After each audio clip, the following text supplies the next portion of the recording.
தென்னாடுடைய சிவனே போற்றி, எந்நாட்டவர்க்கும் இறைவா போற்றி. ஓம் நம சிவாய. நண்பு ரிஷபராசி நண்பர்களுக்கும் தோழிகளுக்கும் பிள்ளைகளுக்கும் பெரியோர்களுக்கும் வணக்கம். இந்த தம்ப்நெயில பார்த்திருப்பீங்க, பணம் உன்னை தேடி வரும், வீரம் இனி உன்னிலிருந்து வரும், புகழ் இனி உனக்காக ஓடி வரும். இந்த தலைப்பை பார்க்கும்போதே உங்களுக்கு கொஞ்சம் மெய்சில் இருக்கும். ஒரு நிமிஷம் கண்ணை மூடி இந்த மூணும் உங்க வாழ்க்கையில நடந்தா நீங்க எப்படி இருப்பீங்க, உங்களுடைய ஸ்டேட்டஸ் எப்படி இருக்கும், உங்களுடைய வாழ்க்கை எப்படி இருக்கும், உங்களுடைய குடும்பம் எப்படி இருக்கும், பொருளாதாரம் எப்படி இருக்கும், கௌரவம் எப்படி இருக்கும், தோற்று போன சோர்ந்து போன வாழ்க்கையில விரக்தி அடைஞ்ச உங்களுக்கு இந்த காலகட்டத்தில் இந்த 3 விஷயமும் நடந்தா எப்படி இருக்கும் அப்படின்னு ஒரு நிமிஷம் கண்ணை மூடி யோசிச்சு பாருங்க. யோசிச்சுட்டா இது உங்க மனசுக்குள்ளார இறங்கிடும். உங்கள் எண்ணங்கள் தெளிவா இருக்கணும், உங்களுடைய சிந்தனை தெளிவா இருக்கணும், மனசு அமைதியா இருக்கணும். அப்படி ஒன்று நடந்தது அப்படின்னா எப்படி உங்க வாழ்க்கை மாறும்னு யோசிச்சு பாருங்க. அதுதான் உங்க வாழ்க்கையில இன்னும் 3 மாசத்துக்குள்ள நடக்க போகுது. உங்க வாழ்க்கையில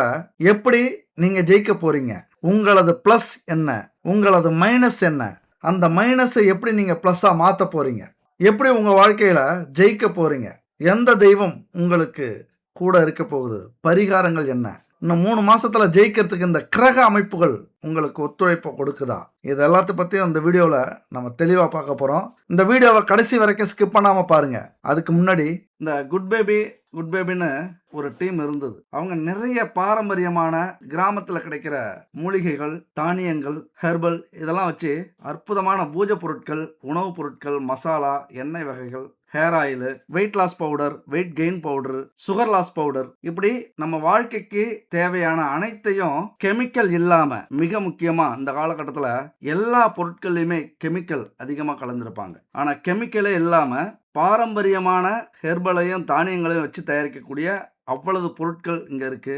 உங்களுடைய உடல்நிலையில் அக்கறை இருந்ததுன்னா இவங்கள்ட்ட கான்டாக்ட் பண்ணி வாங்கிக்கங்க. இவங்கள்ட்ட வெப்சைட்டும் இருக்கு, www.jaisan.in அப்படிங்கிற வெப்சைட்டும். இந்த நம்பருக்கு, வாட்ஸ்அப் நம்பருக்கு கான்டாக்ட் பண்ணலாம். 9043688626 இந்த நம்பருக்கு கான்டாக்ட் பண்ணி உங்களுக்கு தேவையான அனைத்து விதமான பொருட்களும் கெமிக்கலை கலக்காம பாரம்பரியமான பொருட்களை வச்சு தயாரிச்சிட்டு இருக்காங்க. வாங்கி பயன்படுத்துங்க. சரி, ரிஷபராசியை பொறுத்த வரைக்கும் பொறுமை, உழைப்பு, வாழ்க்கைய அனுபவிக்கிறது, அந்த சுகபோகத்தை குறிக்கக்கூடிய ராசி ரிஷபராசி. ஆனா அந்த சுகபோகத்தை இந்த அடையறதுக்குள்ளார வாழ்க்கையில எவ்வளவு கஷ்டங்கள், துன்பங்கள், அவமானங்கள் இருக்கோ அத்தனையும் அனுபவிச்சுத்தான் அதை அடைவீர்கள். உங்களுக்கு அதிபதி சுக்கிர பகவான் கலை, அழகு, பணம், வசதி, ஆடம்பரம் இதை எல்லாத்தையும் உங்களுக்கு ஒரு நாள் கொடுத்துருவார். ஆனா அதுக்கு முன்னாடி எல்லாத்தையும் கொடுப்பார். எப்படி எல்லா வசதி வாய்ப்புகளையும், அழகு, அந்தஸ்தையும், பணத்தையும் கொடுப்பாரோ அது மாதிரி துன்பங்கள், கஷ்டங்கள், துயரங்கள், விபத்துகள், பிரச்சனைகள், சண்டை, சச்சரவு, அவமானம் இதையெல்லாம் கொடுத்ததுக்கு அப்புறம் அதை எல்லாத்தையும் கொடுப்பார். இந்த புரிதல் தான் நண்பு ரிஷபராசி நண்பர்களுக்கும் தோழிகளுக்கும் வரணும். அப்ப என்னடா நம்ம வாழ்க்கை பூரா இதே மாதிரியே கொடுமையாவே போயிட்டு இருக்கு, துரதிர்ஷ்டசாலியா நம்ம என்னதான் நம்ம அழகை நேசிச்சாலும், நம்ம அழகா இருந்தாலும் நம்மளால வாழ்க்கையில நிம்மதியா இருக்க முடியலையே. ஏதோ ஒரு வகையில் பணம், காசு இதெல்லாம் இருக்கிற குடும்பத்தில் தான் பிறக்கிறோம், இருக்கிற குடும்பத்தில் தான் போய் வாக்கப்படுறோம் பெண்களாக இருந்தால். ஆனாலும் அந்த நிம்மதிங்கிறது நம்ம வாழ்க்கையில் கிடைக்கலையேங்கிற ஒரு கஷ்டம், ஒரு வருத்தம் எப்பொழுதுமே உங்களுக்கு இருக்கும். ஏன்னா எல்லாத்துலேயும் பிரச்சனை வரும். நான் சொன்னது மாதிரி படிப்பு காலத்துலேயும் சரி, வேலைக்கு தேடுற காலத்துலேயும் சரி, வேலை செஞ்சிட்டு இருக்கிற காலத்துலேயும் சரி, எல்லாத்துலேயும் ஒரே வகையான பிரச்சனை வரும் உங்களுக்கு. இதில் என்னென்னா உங்களுக்கு அதிர்ஷ்டசாலிகள் நீங்கள் என்னென்னா பண பிரச்சனைகள் வராது. உங்களுடைய கௌரவத்துக்கு கேடு விளைவிக்கக்கூடிய, பங்கம் விளைவிக்கக்கூடிய, அவமானப்படக்கூடிய பிரச்சனைகளாக வரும். அதாவது காதல், காமம், கூடா நட்பு, ஆண் பாலினத்தவர்கள் அல்லது பெண் பாலினத்தவர்கள் மேலே ஒரு ஈர்ப்பு, அல்லது உங்கள் மேலே மற்றவர்களுக்கு ஒருதலை பட்சமாக ஒரு ஈர்ப்பு. இதனால ஆரம்ப காலகட்டத்திலே பல சங்கடங்களை, பல அவமானங்களை சந்திப்பீர்கள். நீங்கள் மட்டும் இல்லை, உங்கள் குடும்பத்துக்கும் அது கொஞ்சம் போய் சேரும். கொஞ்சம் வலிமையானவர்களாக இருந்தால் அல்லது குடும்பத்தில் உள்ளவங்க இது உலகத்தில் சகஜம்தான் அப்படின்னு நினைக்கிறவங்களா இருந்தால் உங்களுக்கு பெரிய பிரச்சனை இல்லை. ஆனால் உலகம் அறியாதவர்களாக, கொஞ்சம் அனுபவசாலிகள் இல்லாதவர்களாக, எதையுமே சென்சிட்டிவாக எடுத்துக்கிறவங்களா இருந்தா, அதாவது எல்லாத்தையும் பிரச்சனையாக எடுத்துக்கிறவங்களா இருந்தால் உங்கள் பாடு திண்டாட்டம் தான். ஏகப்பட்ட பிரச்சனைகளை நீங்கள் சந்திப்பீங்க, அது வெளியில இருந்தாலும் குடும்பத்தில் இருந்தாலும். அப்போ இந்த புரிதல் உங்களுக்கு கண்டிப்பாக வந்துருச்சுன்னா வாழ்க்கையில் நீங்கள் ஜெயிச்சிருவீங்க. நான் சொன்னது மாதிரியே அந்த பணம், வீரம், செல்வம் இதெல்லாம் உங்களை தேடி ஆட்டோமேட்டிக்காக வந்துடும். ஆனால் ரிஷபராசியை பொறுத்த வரைக்கும் வாழ்க்கையில் தாமதங்கள் ரொம்ப அதிகம். இங்கே ஜெயிச்சு நீங்கள் மேலே வரீங்க அப்படின்னா அவமானங்கள் அதிகம். அதிகம் ஜெயிச்சு மேலே வரீங்க அப்படின்னா தோல்விகள் மிக அதிகம். அந்த தோல்வியவும் ஜெயிச்சு மேலே வரீங்க அப்படின்னா ஏமாற்றங்கள் மிக மிக அதிகம். அதையும் ஜெயிச்சு மேலே வரீங்க அப்படின்னா பணக்கஷ்டம் அப்படிங்கிறது நிறைய இருக்கும், கடன் அதிகரிக்கும். அதையும் ஜெயிச்சு மேலே வரீங்கன்னா உறவுகள் பிரச்சனை, அதையும் சந்திப்பீங்க. அதுக்கெல்லாம் காரணம் என்னன்னு பார்த்தீங்கன்னா உங்களுடைய பொறுமை, உழைப்பு, ஒரு குறிக்கோளோட செயல்படுறது. இதுதான் காரணம். அந்த உலகம் நம்மளை சும்மா விடாதுல்ல. ஏதோ பிறந்தோம் வளர்ந்தோம் வாழ்ந்தோம் அப்படின்னு போயிட்டா கண்டுக்காத உலகம். ஆனால் நாம் நம்ம வாழ்க்கையில் ஜெயிக்கணும், நம்ம குடும்பத்தை ஜெயிக்க வைக்கணும், ஒரு வசதி வாய்ப்புகளோட வாழ ஆரம்பிக்கணும்னு நினச்சிட்டோம். அதுக்காக நீங்கள் உழைக்க அல்லது கஷ்டப்பட ஆரம்பிச்சிட்டிங்கன்னா அங்கே தான் உங்களுக்கு நான் சொன்ன இந்த படிக்கட்டுகள் எல்லாம் வந்தே தீரும். ஆனால் அதையெல்லாம் கடந்து மேலே ஏறி ஏறி, அதாவது தாமதங்கள், தோல்விகள், அவமானங்கள், ஏமாற்றங்கள், பணக்கஷ்டங்கள், உறவு பிரச்சனைகள், இதெல்லாம் தாண்டி மேலே ஏறிட்டிங்கன்னா வெற்றி கொடி நாட்டக்கூடிய தகுதியானவர்கள் ரிஷபராசி தான். இதில் எந்த ஒரு சந்தேகமும் உங்களுக்கு துளி கூட வர தேவையில்லை. ஏன்னா அவ்வளவு அற்புதமான ஒரு ராசிங்க. ரிஷபராசியில் பிறந்தவங்க வாழ்க்கையை சுகமாக அனுபவிக்காமல் முடித்ததே இல்லை. வாழ்க்கை கொடுத்து வைத்தவர்களாக, முன் ஜென்மத்தில் கொடுத்து வைத்தவர்களாக பிறந்தவர்கள் தான் ரிஷபராசியில் பிறப்பாங்க. அப்படி தான் நீங்கள் பிறந்திருக்கீங்க. இந்த ஒரு விஷயத்தையும் மனசில் வச்சுக்கிங்க. வாழ்க்கையில் ரிஷபராசி நண்பர்கள் எங்கே சறுக்கிறோம், எங்கே சறுக்கணும். முதல்ல எங்கே சறுக்கிறோம் அப்படின்னு பார்த்தீங்கன்னா அளவுக்கு மீறிய பிடிவாதம். நான் எடுத்த முடிவு தான் கரெக்டு, நான் சொன்ன வார்த்தை தான் கரெக்டு, யார் சொல்கிறதே நான் கேட்க மாட்டேன், எல்லாரும் நம்மள்ட்ட கேட்டு செய்யணும் அப்படிங்கிற ஒரு பிடிவாதம். அந்த பிடிவாதம் இருக்கிறதுனால நிறைய வாய்ப்புகளை இழக்கிறீங்க. அதே போல் புதிய மாற்றத்துக்கு பயப்படுவீங்க. ஏதாவது புதுசாக செய்யணுன்னா பயப்படுவீங்க. இருந்தது மாதிரி அப்படியே ஓட்டிடுவோமே, ஏன் இப்போ சுமூகமாக தானே போகுது அப்படிங்கிற ஒரு எண்ணம். உலகம் வேகமாக மாறிக்கிட்டு இருக்கு. ஆனால் ரிஷபராசி நண்பர்களால், தோழிகளால் அந்த வேகத்துக்கு ஈடு கொடுக்க முடியாது. அதனால் வாழ்க்கையில் தோற்று போகிறீங்க. புதிய தொழில், புதிய தொழில்நுட்பம், புதிய வாய்ப்புகள், இதெல்லாத்தையும் மிஸ் பண்ணுறீங்க. மாற்றங்களை ஏற்காத மனநிலை தான் அது. கொஞ்சம் சோர்வு, சரி நமக்கு தான் கிடைச்சிட போதே.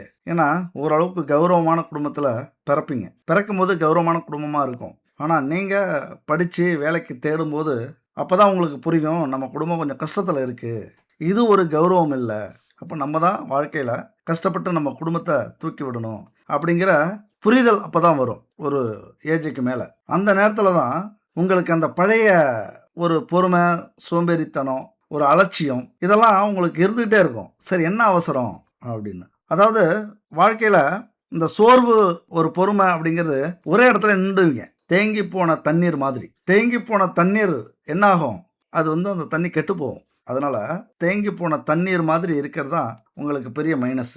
தவறான நபர்கள், ஆண்களாக இருந்தால் பெண்கள், பெண்களாக இருந்தால் ஆண்களை நம்புவது, அதாவது அனைத்தும் உனக்கே அப்படி அளவு கடந்த அன்பு, பாசம், மரியாதை, ஒரு நம்பிக்கை வச்சுறது பெரிய ஒரு மைனஸ் உங்கள்கிட்ட. அதே போல் பயம், தயக்கம், இதெல்லாம் மிக முக்கியமாக இருக்கும். இது சரியாக வருமா, இது செய்யலாமா, நஷ்டப்பட்டுருவோமா, இந்த வேலைக்கு போகலாமா, நமக்கு செட் ஆகுமா, இந்த தொழில் ஆரம்பிக்கலாமா, நமக்கு லாபம் கொடுக்குமா, இல்லை நம்ம போட்ட முதலீடு காணாமல் போயிடுமா, இல்லை தோற்றுருவோமா, அவமானமா அப்படின்னு நமக்கு முன்னாடி இருக்கிற பல பிரச்சனைகளை உங்களுக்கு தடையாக நீங்கள் மாற்றிப்பீங்க, பின் வாங்கிடுவீங்க நிறைய விஷயத்தில். இதுதான் ரிஷபராசி நண்பர்களுடைய, தோழிகளுடைய இன்னைய காலகட்டத்துக்கான அமைப்பு. நீங்கள் தோக்குறீங்க அப்படின்னா இப்படி தான் தோக்குறது. நிறைய பிரச்சனை வந்திருக்கும், தொழிலில் நஷ்டமாயிருக்கும், குடும்பத்தில் யாருக்காவது நோய் வந்திருக்கும், ஏதாவது விபத்து நடந்திருக்கும், ஏதாவது தொழிலில் அதிக முதலீடு போட்டு அல்லது வேலையில் லஞ்சம் கொடுக்குறேன் அப்படின்ட்டு லஞ்சத்தை கொடுத்து வெளிநாட்டுக்கு பணத்தை கட்டி இப்படி பணத்தால் ஏமாந்துருப்பீங்க. அதை கடன் வாங்கி சரி பண்ணுறதுக்கு முயற்சி பண்ணியிருப்பீங்க, இல்லைனா கடன் வாங்கியே ஏமாந்துருப்பீங்க. இப்படி கடன் உங்களுக்கு பெரிய பிரச்சனையாக வந்திருக்கும். ஏன்னா செவ்வாய் இருக்கிறதுனால தைரியமாக நீங்கள் எந்த செலவாக இருந்தாலும் செஞ்சுருப்பீங்க, தைரியமாக முதலீடு போட்டிருப்பீங்க. ஏன்னா உங்களுக்கு ஒரு அசட்டு தைரியம் உண்டு, பார்த்துக்கலாம் அவ்வளோதான்.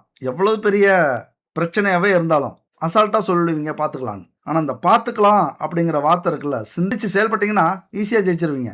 அவசரப்பட்டீங்கன்னா எவ்வளவு முயற்சி பண்ணாலும், எவ்வளவு காலங்கள் ஆனாலும் ஜெயிக்க முடியாது. அதனால் இந்த கடனை கட்டுப்படுத்துறதுக்கு நீங்கள் முயற்சி எடுத்தே ஆகணும். இங்கே நல்லா கவனமாக இதுக்கு மேலே இதை தான் நான் அந்த கடன் விஷயமாக பண்ண போகிறேன் அப்படின்னு நீங்கள் முடிவெடுக்கணும். என்னென்னா தேவையான கடன் வாங்குவேன், தேவையில்லாத கடன் இனிமே வாங்கவே மாட்டேன். முடிஞ்ச வரைக்கும் கடன் வாங்காம கடனை அடைக்கிறதுக்கான முயற்சியை செய்வேன். தேவையற்ற செலவுகளை குறைப்பேன். அப்படின்னு நீங்க இந்த கடன் விஷயத்துல சிறந்த முடிவு எடுக்கணும். அதே போல இந்த முடிவையும் எடுக்கணும். நீங்க ஒரு காகிதத்துல எழுதுங்க. இது என்ன சின்ன பிள்ளைத்தனமா இருக்கு, காகிதம், பேனா, எழுத்து அப்படின்னு சொல்றீங்களன்னா நினைச்சிங்கன்னா ரொம்ப கஷ்டம். எத்தனாயிரம் கோடியவோ இந்த மாதிரி ஒரு பேப்பர்ல எழுதி அதன்படி நடந்துக்கிட்டு பல பேர் கடனை அடைச்சி இன்னைக்கு கோடீஸ்வரராக மாறி இருக்காங்க. வாழ்க்கையில் மிகப்பெரிய மாற்றத்தை இந்த எழுத்தும் பேப்பரும் மாற்றியிருக்கு. அதனால் ஒரு பேப்பரில் எழுதுங்க. யாரிடம் கடன் வாங்கினோம், எவ்வளவு தொகை வாங்கினோம், மாத வட்டி எவ்வளவு, முதல்ல எந்த கடனை அடைக்கணும், எந்த கடன் நமக்கு பெரிய டார்ச்சராக இருக்குது, இப்படி பட்டியல் போட்டிங்க அப்படின்னா உங்களுக்கு ஒரு தெளிவு கிடைச்சிரும் கடனில். மிக முக்கியமாக அந்த தப்பு மட்டும் செய்யாதீங்க. கடன்காரங்கள்ட்ட கடன்காரங்களை நேராக பார்த்து பேசுறதுக்கு முயற்சி பண்ணுங்க. பெரிய தப்பு பண்ணுறோம் இந்த கடன் விஷயத்தில். ஏன்னா நம்மளை நம்பி பணம் கொடுத்துருக்காங்க, ஏதோ ஒரு வகையில் நம்மளை நம்பிட்டாங்க. அவங்க உழைச்ச பணமோ உழைக்காத பணமோ எப்படியோ அந்த பணத்தை நம்மள்கிட்ட கொடுத்து உதவி பண்ணுறதுக்காக கொடுத்தவங்க. அவங்க ஒரு ஃபோன் எடுத்தாங்கன்னா நம்ம ஃபோன் எடுக்கிறதில்ல. பொய் காரணம் சொல்கிறது, எங்கேயாவது ஓடி மறையிறது அல்லது ஊரை விட்டு ஓடுறது, பார்க்கும்போதெல்லாம் மறைஞ்சு ஒதுங்கிறது. நீங்கள் மறையிறதும் அவங்களுக்கு தெரியும், ஃபோனை ஏன் எடுக்க மாட்டேங்கிறீங்க அப்படிங்கிறதும் தெரியும், ஏதாவது காரணம் சொன்னால் பொய் காரணம் சொல்கிறீங்க அப்படின்னு தெரியும். ஆனால் அதையும் மீறி பொறுமையாக இருப்பாங்க. ஏன்னா எடுத்தோம் கவிழ்த்தோன்னு பேசிடக்கூடாது அப்படின்னு முடிஞ்ச வரைக்கும் நிறைய கடன்காரங்களை பார்த்துருக்கோம், பொறுமையாக இருந்திருக்காங்க. இப்படிலாம் பண்ணிங்கன்னா இன்னும் உங்கள் நிலைமை மோசமாக தான் மாறும். அதுக்கு பதிலாக நேராக பேசலாம் அவங்கள்ட்ட. இப்போ என்னால் முழு தொகையும் கொடுக்க முடியல, ஆனால் மாதம் கொடுக்கறதுக்கு முயற்சி பண்ணுறேன், கொஞ்சம் வாங்கிக்கிங்க. இல்லை 3 மாதத்துக்கு ஒரு டைம், இல்லைனா 6 மாதத்துக்கு ஒரு டைம் கொடுக்குறேன், இப்போ கொஞ்சம் விட்டு பிடிங்க. இது வரைக்கும் அலட்சியமாக இருந்துட்டேன், இப்போ ஒரு முடிவு எடுத்திருக்கேன். எப்படி? இது நம்பிக்கை கொடுக்கும். இந்த வார்த்தை யார்கிட்டயாவது சொல்லி பாருங்க, இது நம்பிக்கை கொடுக்கும். ஏன்னா இது வரைக்கும் கடன் வரலையே அப்படின்னு அவங்க தப்பாக நினச்சிருந்தாலும் இந்த வார்த்தை அவங்களுக்கு தைரியத்தை கொடுக்கும். இது வரைக்கும் நான் அலட்சியமாக இருந்துட்டேன், வேலை செட் ஆகலை, தொழில் நஷ்டமாயிடுச்சு, ஆனால் இப்போ ஒரு சரியான முடிவு எடுத்திருக்கேன், ஒரு சரியான எனக்கு பொருத்தமான வேலைக்கு போக போகிறேன், துறையை தேர்ந்தெடுத்திருக்கேன், இன்னும் 3 மாதத்துலேயோ 6 மாதத்துலேயோ சரியாயிடும், கண்டிப்பாக உங்கள் பணத்தை நான் ஏமாற்ற மாட்டேன், கொடுத்துருவேன், இது வரைக்கும் பொறுத்தது மாதிரி கொஞ்சம் பொறுத்துக்குங்க, கொஞ்சம் கால அவகாசம் கொடுங்க, அப்படி மட்டும் கேட்டு பாருங்களேன். உங்களை உண்மையாக நம்புவாங்க. நீங்கள் நேர்மையாக சொல்கிற பதிலை உண்மையாக நம்புவாங்க. அப்படியே உங்களுக்கு உங்கள் அதிர்ஷ்டத்தில் அந்த வாய்ப்பை கொடுத்துட்டாங்க அப்படின்னா அடுத்த விஷயத்தை நீங்கள் என்ன தெரியுமா செய்யணும்? முதல்ல சின்ன தொகையை, சின்ன கடனை அடைக்கிறதுக்கு முயற்சி பண்ணுங்க. உதாரணத்துக்கு 10,000 இல்லைனா 25,000 இல்லைனா 50,000 இல்லைனா 2 லட்சம் இந்த வரிசையில் உங்களுக்கு கடன் இருக்குன்னு வச்சுங்களேன். முதல்ல 10,000 கடனை அடைங்க, அடுத்தது 25,000 கடனை அடைங்க. இப்படி ஒரு கடனை அடைச்சிட்டு இன்னொரு கடனுக்கு போறீங்க அப்படின்னா கொஞ்சம் மன அழுத்தம் குறையும். இந்த 2 லட்சத்தில் நீங்கள் கடனை கொடுக்குறீங்க அப்படின்னா இந்த 4 கடனுடைய மன அழுத்தமும் உங்களுக்கு இருந்துக்கிட்டே இருக்கும். 4 பேரும் உங்களை ஃபோக்கஸ் பண்ணிக்கிட்டே இருப்பாங்க. இப்போ சின்ன கடன் அடைக்கிறீங்கன்னா ஒருத்தர் அவரை பற்றி கவலைப்பட வேண்டியதில்லை, அவர் மைனஸ் ஆகிடுவார், அவருடைய எண்ணம் நம்மளை தப்பாக நினைக்காது. இரண்டாவது கம்மியான அமௌண்ட் இருக்கா, அதை முடியுங்க. இப்படி உங்களுக்கு ஈஸியாக இருக்கும். ஒருத்தவங்களா சின்ன அமௌண்ட்டாக முடிச்சுட்டு வரும்போது பெரிய அமௌண்ட்டாக இருந்தால் கூட சரி இதையும் முடிக்கலாங்கிற நம்பிக்கை வந்துடும் உங்களுக்கு. அந்த நம்பிக்கையை உங்களை ஈஸியாக வழி நடத்தும். ஈஸியாக கடனை அடைச்சிருவீங்க, மன அழுத்தம் குறையும். அடுத்தது இன்னொரு தப்பை எல்லாரும் பண்ணுறோம், பழைய கடனை அடைக்கிறதுக்கு புதிய கடனை நம்ம வாங்குகிறோம். இதை நம்ம பல பேர் செய்கிறோம். இதைத்தான் நம்ம செய்யவே கூடாது. இங்கே தான் நம்ம தடுமாறிடுறோம். ஏன்னா ஒரு கடனை வாங்கி இன்னொரு கடனை அடைக்கும் போது நமக்கு தைரியம் அதிகமாகிடும், அலட்சியம் அதிகமாகிடும். சரி அடைச்சிக்கலாம், அதான் அந்த பிரச்சனை இப்போ முடிஞ்சிச்சே அப்படின்னு. ஆனால் அது அங்கே பெருசாக வளர்ந்துக்கிட்டு இருக்கும். வட்டியோடு தான் கடன் வாங்கியிருப்பீங்க. 1 லட்ச ரூபாய்க்கு 1,50,000 லட்ச ரூபாய் கடன் வாங்கியிருப்பீங்க. 1,50,000 லட்ச ரூபாய் கடன் கொடுத்துட்டு மீதி 25,000 நீங்கள் வேறு செலவில் போட்டிருப்பீங்க. 1 ரூபாய்க்கு 1.5 கடன் ஆகியிருக்கும். அதனால் என்ன நடக்கும்? அங்கே இன்னும் நமக்கு பிரச்சனை அதிகரிக்கும். இந்த விஷயத்தை கடனை பொறுத்த வரைக்கும் செய்யாதீங்க. கூடுதல் வருமானம் ஒரு வேலையில் ஒரு தொழிலில் செய்கிறீங்கன்னா அதில் எப்படி இன்னும் கொஞ்சம் வருமானத்தை கூட்ட முடியும், அதுக்கு எந்தெந்த வகையெல்லாம் வழி இருக்குது, இன்னும் யாரை பார்க்கலாம், கடன் வாங்காமல் ஒரு சர்வீஸ்லேயோ அல்லது புதிய ப்ராடக்ட் சேர்த்தோ அல்லது பதவி உயர்வுக்காக கஷ்டப்படுறது. ஒரு வேலைக்கு இப்போ காலையிலேருந்து 6 மணி டு 1 மணி 2 மணி வேலைன்னா அதுக்கு மேலே ஏதாவது வேலை செய்யலாமா அப்படின்னு யோசிக்கலாம். 9 to 6னா நைட்டில் ஒரு 2 மணி நேரம் 3 மணி நேரம் வேலை செய்யலாமா, அதுக்கு மேலே அந்த கடனை அடைக்கிறதுக்கு உழைக்கலாம். ஒரு தொழில் செய்கிறீங்க அப்படின்னா அதில் சர்வீஸ் மூலயமா முதலீடு போடாமல் ஏதாவது தொழில் செய்யலாமா அப்படின்னு பார்க்கலாம். ஃப்ரீலான்ஸ் வேலை, பார்ட் டைம் வேலை, ஆன்லைன் சேவை, இப்படி உங்களுக்கு அந்த பணத்தை கொண்டு வர்றதுக்கு சில அடிஷ்னல் வேலையை பார்க்கலாம். மன அழுத்தத்தை முதல்ல கட்டுப்படுத்துங்க. கடன் பிரச்சனை இருந்தால் நமக்கு பெரிய அவமானம்னு நம்ம நினைக்க வேண்டிய அவசியமே இல்லை. கடன் பட்டார் நெஞ்சம் போல் கலங்கினான் இலங்கை வேந்தன் அப்படிங்கிற பழமொழியே இருக்கு. இங்கே யாரு கடன் படலை, நம்மளை வழி நடத்துகிற அரசாங்கமே கடன் பட்டிருக்கு. ஊரில் 199 பேர் கடனாளியாக தான் இருப்பாங்க. கோடீஸ்வரன்லாம் கடனில் தான் இன்னைக்கு தொழிலை பண்ணிகிட்டு இருக்காங்க. அதனால் கடன் வாங்கிறது பெரிய பிரச்சனையே கிடையாது. உங்கள் மதிப்பையும் கௌரவத்தையும் எந்த விதத்துலையும் அது குறைக்காது. பல வெற்றியாளர்கள் பெரிய கடனை அடைச்சிட்டு இன்னைக்கு ஜெயிச்சுக்கிட்டு இருக்காங்க. ஆனாலும் கடனாளியாக இருக்காங்க அவங்க லெவலுக்கு. அதுதான் அவங்களுடைய ப்ளஸ் பாயிண்ட். அடைக்கிற அளவுக்கு கடன் வாங்கிப்பாங்க, அதை சரியாக அடைச்சிட்டு வருவாங்க. அதனால் ரொம்ப இந்த கடனில் அதிக நேரம் பேசிட்டோம். இருந்தாலும் ஒரு மனுஷனுக்கு கடன் பிரச்சனைங்கிறது பெருசு. அதனால் கொஞ்சம் அதிகமாக இந்த வீடியோவில் பேசியிருக்கோம் கடனை பற்றி. நீங்கள் மொத்தம் கடன் எவ்வளவு, எத்தனை பேர்கிட்ட கொடுக்கணும், மாத வருமானம் எவ்வளவு, மாத செலவு எவ்வளவு, இதெல்லாம் கணக்கு பண்ணி இந்த கடனை கொடுக்க ஆரம்பிச்சிங்கன்னா ஈஸியாக கடனை அடைச்சிடலாம். சரி, ஆனால் இந்த சூழ்நிலையில் என்ன நடந்திருக்கும் அப்படின்னா, கண்டிப்பாக ஏதோ ஒரு தொழில் ஆரம்பித்து லாபத்தை நீங்கள் பார்த்துக்கிட்டு இருக்கணுங்கிறது பிரபஞ்ச விதி. இந்த கோச்சார அமைப்பு. சனி பகவான் 11ஆம் வீட்டில் லாப வீட்டில் இருக்கார். ஒரு தொழில் ஆரம்பிச்சிருக்கணும், சுறுசுறுப்பாக தன்னம்பிக்கையோட நல்லா உழைச்சி கஷ்டப்பட ஆரம்பிச்சிருந்தீங்கன்னா இப்போ நல்லா சம்பாதிக்கணும். நீங்கள் எப்படி இருக்கீங்க அப்படின்னு நீங்கள் நினச்சி பாருங்க. சில பேர் வாழ்க்கையில் இதுதான் வாய்ப்புன்னு சம்பாதிச்சிக்கிட்டு இருப்பீங்க. சில பேர் அந்த வாய்ப்பை பயன்படுத்த தெரியாமல், இந்த பிரபஞ்ச விதியை புரிஞ்சிக்க தெரியாமல், இந்த கோச்சாரத்தை நம்பாமல், இந்த ஜாதகத்தெல்லாம் நம்பாமல், நமக்கு விதிக்கப்பட்ட விதி இவ்வளோதான் அப்படி நினச்சிக்கிட்டே இப்போ செயல்பட்டுக்கிட்டு இருப்பீங்க. அப்போ இந்த லாப வீட்டில் இருக்கிற சனியை நீங்கள் பயன்படுத்தாமல் விட்டுருப்பீங்க. மிகப்பெரிய அதிர்ஷ்டசாலிகள் நீங்கள். இது வரைக்கும் குடும்பஸ்தானத்தில் இருந்த குரு பகவான் கொஞ்சம் குடும்பத்தில் குழப்பத்தை உண்டு பண்ணியிருப்பார். ஏன்னா இருக்கிற இடம் அவர் பாழ்படுத்துவார், குழப்பத்தை விளைவிப்பார், நிம்மதியாக இருக்க விட மாட்டார். குடும்பத்தில் கொஞ்சம் கஷ்டத்தையும் துன்பத்தையும் கொடுப்பார். ஏன்னா அவர் பகை வீட்டில் வேற இருக்கார். அவமானப்பட்டிருப்பீங்க, நிறையா அசிங்கப்பட்டிருப்பீங்க. கட்டிய கணவன், கட்டிய மனைவி, இவர்களாலே நீங்கள் சில பிரச்சனைகளையும் சந்திச்சிருப்பீங்க.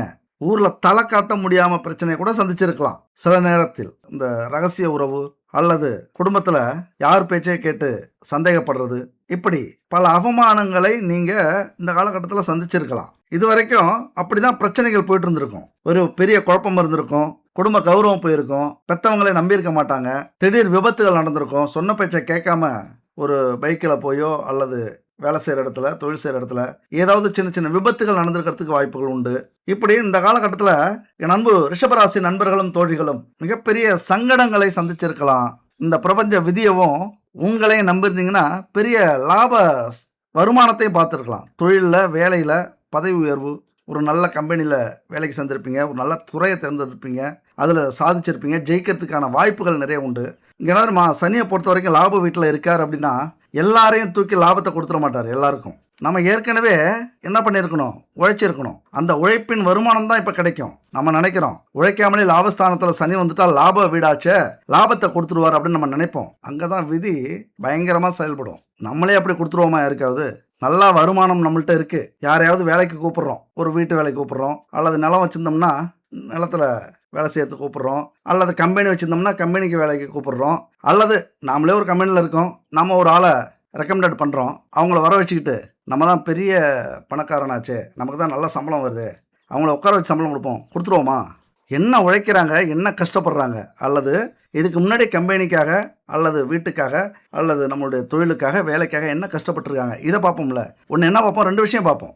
ஒன்று, ஏற்கனவே கஷ்டப்பட்டுருக்காங்களா, அவங்களுக்கு நம்ம கருணை அடிப்படையில் கொஞ்சம் ஈஸியான வேலை கொடுக்கறது, அப்படி செய்வோம். இல்லைனா இப்போ கஷ்டப்படுறாங்களா, அந்த கொடுக்குற சம்பளத்துக்கு தகுதியானவர்களா, இப்படி நம்ம பார்க்குறோம்ல. அந்த மாதிரி தான் இந்த பிரபஞ்சமும் நமக்கு ஏதாவது ஒரு லாபத்தை கொடுக்கணும். அது நாம் உழைச்ச உழைப்புக்கு ஏற்றது மாதிரி அதிகமாகவும் இருக்கலாம், குறைவாகவும் இருக்கலாம், மிக பிரம்மாண்டமாகவும் இருக்கலாம். இதுக்கு எல்லாத்துக்குமே காரணம் நாம் உழைக்கிற உழைப்போ அல்லது உழைச்ச உழைப்போ இதுதான் காரணமாக இருக்கும். அதாவது வழக்கமாக ரிஷபராசியை பொறுத்த வரைக்கும் கொடுத்து வைத்தவர்களாக பிறக்கிறீங்க. சில நேரத்தில் தலைவிதி இப்படி கூட இருக்கும். கோடீஸ்வரன் வீட்டில் பிறக்கிறதுக்கான வாய்ப்புகள் நிறைய உண்டு. இல்லைன்னா நீங்கள் பிறந்ததுக்கப்புறம் அந்த குடும்பம் கோடீஸ்வரராக மாறக்கூடிய வாய்ப்புகள் உண்டு. இல்லைன்னா நீங்கள் பிறந்து கஷ்டப்பட்டு நீங்களே அந்த தகுதியை அடையிறதுக்கான வாய்ப்புகளும் உண்டு. அப்போ இதில் எப்படி வேணாலும் இருக்கலாம். ஆனால் என்ன ஃபைனல் கிளைமேக்ஸ் என்னவாக இருக்கும் உங்கள் படத்தில் அப்படின்னா, நீங்கள் தான் பெரிய ஆளாக இருப்பீங்க, நீங்கள் தான் எல்லா சுகத்தையும் அனுபவிப்பீங்க, கடைசியாக நீங்கள் ஜெயிச்சிருவீங்க வாழ்க்கையில். அதுதான் ரிஷபராசியை பொறுத்த வரைக்கும் சொல்லக்கூடிய பாடங்கள்.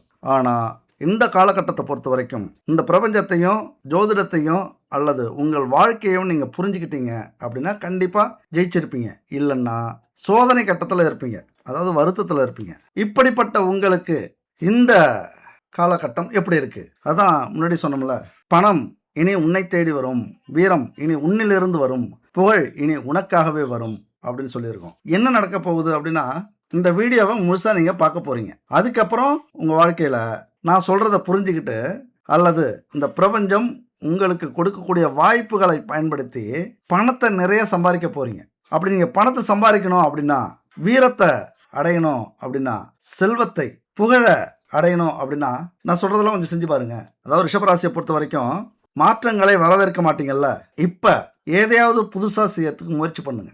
இதை செய்யலாமான்னு இது வரைக்கும் யோசிச்சிங்களே, அதை செஞ்சு பார்த்துருங்க. புதிய தொழில்நுட்பத்தை ஏற்றுக்குங்க. இந்த சோசியல் மீடியா, மொபைலில், கம்ப்யூட்டர் இப்படி இதில் கிடைக்கிற வாய்ப்புகளை பயன்படுத்துங்க. புதிய திறமைகளை உருவாக்குங்க. நிறைய யோசிங்க. நீங்கள் யோசிக்க யோசிக்க சிந்தனைகள் நிறைய வரும். இந்த காலகட்டத்தில் சின்ன சின்ன முதலீடை போடுங்க. பயப்படாதீங்க, தயங்காதீங்க. முதலீடை போட்டு தான் நம்ம எப்படி பெரிய முதலீடாக எடுக்க முடியும். சின்ன மீனை போட்டு தான் பெரிய மீனை பிடிக்க முடியும். இதுதானே உலக வழக்கம், இதுதானே இயற்கை. வெறும் தூண்டில் போட்டால் சிக்குமா? ஒரு பூச்சி, புழு, மீன் இப்படி ஏதாவது போட்டால் தானே நமக்கு கிடைக்கும். இது ஒரு சின்ன ஃபார்முலா தானே அது. அதை கூட புரிஞ்சுக்கலாம் எப்படி? அப்போ முதலீடு போடுறதுக்கு தயங்காதீங்க. பெருசாக போட வேண்டாம், ஆனால் சின்னதாவது போடுங்க.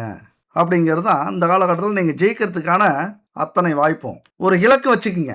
நீங்கள் ஜெயிக்கணும் அப்படின்னா சும்மா நான் கஷ்டப்படுறேன் ஜெயிக்க போகிறேன் அதெல்லாம் இந்த காலகட்டத்தில் நடக்காது. ஒரு பேப்பர் எடுத்து எழுதுங்க.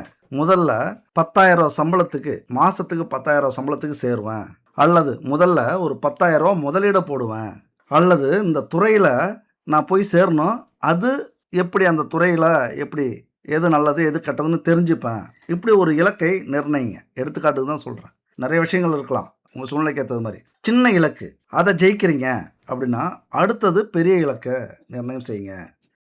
10,000 போட்டு 10,000 சம்பாரிச்சிட்டிங்க அப்படின்னா அடுத்து 20,000 போடுங்க.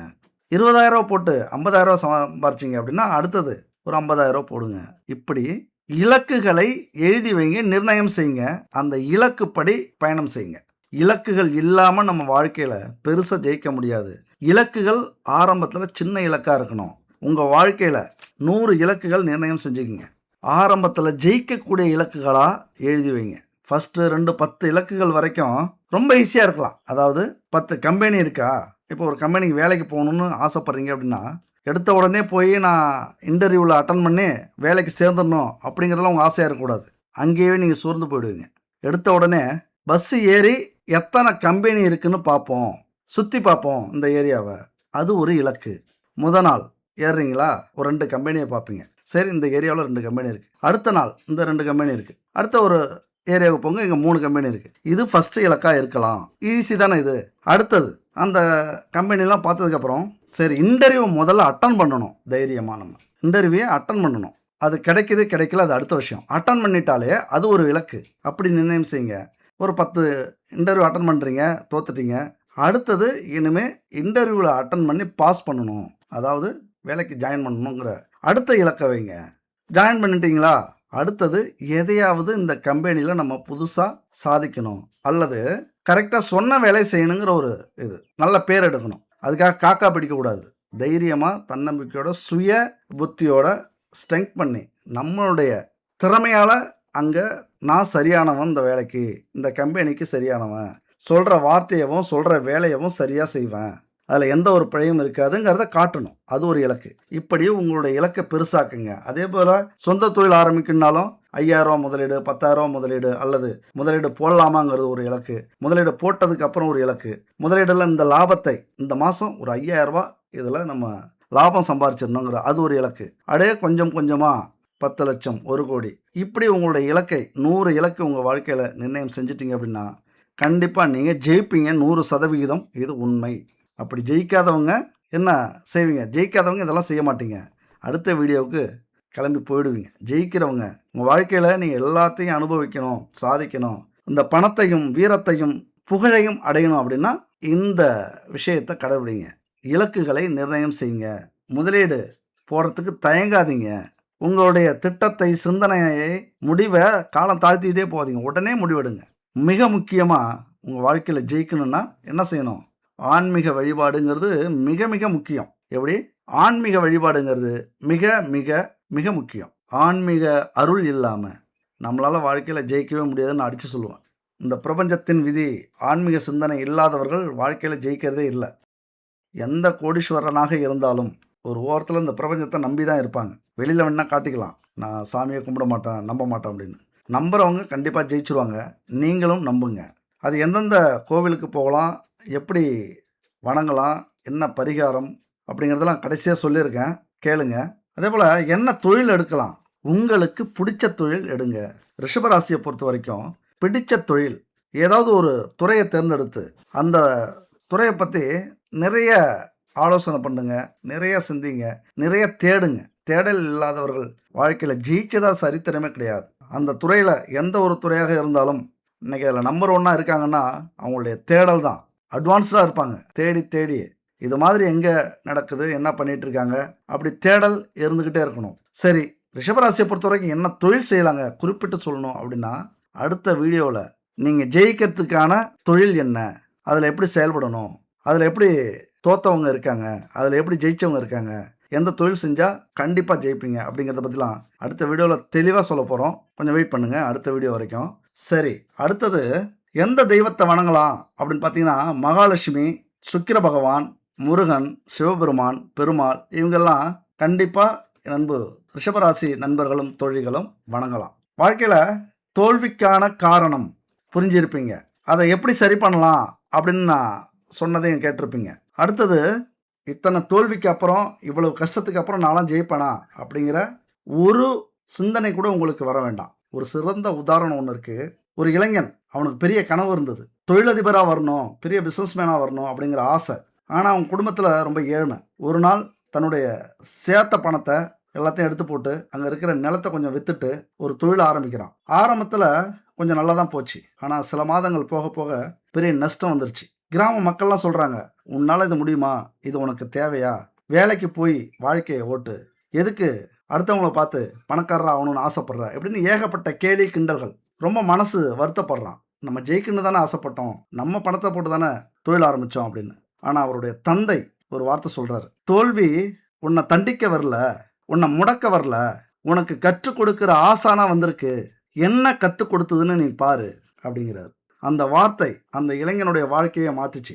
மீண்டும் எழுதுறான், தவறுகளை எழுதுறான், ஒவ்வொன்றா சரி செய்ய ஆரம்பிக்கிறான், புதிய திறமைகளை வளர்த்துக்கிறான், நிறைய புத்தகங்கள் படிக்கிறான், நிறைய மனிதர்களுடைய வாழ்க்கையை படிக்கிறான், வெற்றி பெற்றவங்களுடைய கதையை கேட்குறான், மீண்டும் அந்த தொழிலை ஆரம்பிக்கிறான். முதல் ஆண்டு கொஞ்சம் லாபம், 2ஆம் ஆண்டு நல்ல வளர்ச்சி, 3ஆம் ஆண்டு அவன் நிறுவனத்தில் நிறைய பேரை வேலை செய்கிறாங்க.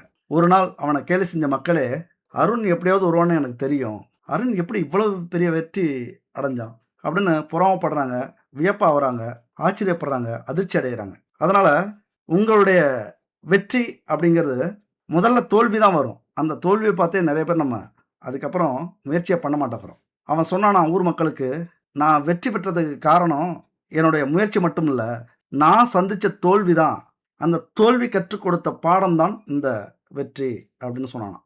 அதனால் மனுஷனுக்கு வெற்றி பெற்றால் மட்டும் உற்சாகம் வர்றதில்ல, தோல்வி அடைஞ்சாலும் உற்சாகம் வரணும். அப்போ தான் மனுஷன் வாழ்க்கையில் மிகப்பெரிய வெற்றி அடைய முடியும். கடைசியாக ஒரு பரிகாரம், இது மிகப்பெரிய ஒரு அற்புதமான பரிகாரம், பஞ்சகவ்ய விளக்கு பரிகாரம். இது மிகப்பெரிய அற்புதமான ஒரு பரிகாரங்க. வீட்டில் இருக்கிற எதிர்மறை சக்திகளை குறைக்கும், கடன் தொல்லை குறையும், தொழில் பணவரவு அதில் இருக்கிற தடை நீங்கும், குடும்ப ஒற்றுமை அதிகரிக்கும், மன அமைதி, தெய்வ அருள் கிடைக்கும், குலதெய்வத்தின் அருள் கண்டிப்பாக கிடைக்கும், செவ்வாய் தோஷம் இருந்ததுன்னா நீங்கும், தைரியம் அதிகரிக்கும், மகாலட்சுமி அருள் கிடைக்கும், பணவரவு, அமாவாசை பௌர்ணமி அன்னைக்கு பித்ரு தோஷம் நீங்கும், குடும்பத்தில் மிகப்பெரிய நன்மை கிடைக்கும். இந்த பஞ்சகவ்ய விளக்கை ஏற்றுனீங்க அப்படின்னா, பால், தயிர், நெய், கோமியம், சாணம் இதெல்லாம் சேர்த்து செஞ்ச அந்த விளக்கு இருக்குல்ல, பஞ்சகவ்ய விளக்கு எப்போ ஏற்றணும் அப்படின்னு பார்த்தீங்கன்னா, செவ்வாய்க்கிழமை காலையில் மாலையில், வெள்ளிக்கிழமை காலையில் மாலையில். எப்படி ஏற்றணும்? வீட்டை சுத்தப்படுத்திங்க, காலையில் குளிச்சுக்குங்க, பச்சரிசி கோலமாவால் கோலம் போட்டுங்க வாசலில். எப்பொழுதுமே பூஜை செய்யும்போது கொஞ்சம் கோலம் போட்டுக்கிறது நல்லது. பச்சரிசி மாவால் கோலம் போடுறது, மண்ணால் கோலம் போடாதீங்க.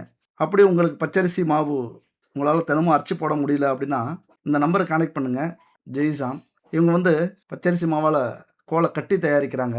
பஞ்சகாவிய விளக்கு இருக்குது, பஞ்சதெய்வ எண்ணெய் கிடைக்குது, நெய் கிடைக்குது. இப்படி குடும்பத்துக்கு தேவையான ஊறுகாய், மசாலா, ஹெல்த்து ப்ராடக்ட்டு இப்படி நிறைய விஷயங்கள் இயற்கையான தானியங்களை வச்சு, மில்லட்ஸை வச்சு, ஹெர்பலை வச்சு தயாரிக்கிறாங்க.